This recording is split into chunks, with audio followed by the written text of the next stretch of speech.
Doing a little install of the INTELLITRONIX digital gauges, soldering all the wires, setting it up. Got everything tore out, new sensors put in.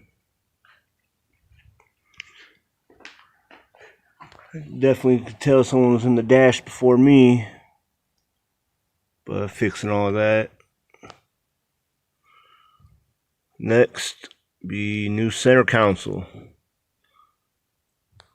Then this bad boy will be ready to go for the show. Had these on it. Took them off. Wasn't doing his thing. New torque converter. Got the big boy stall in there now. And be ready. It's getting nice out. Can't wait to play.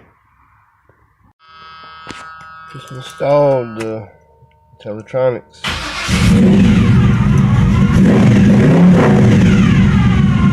Looks good.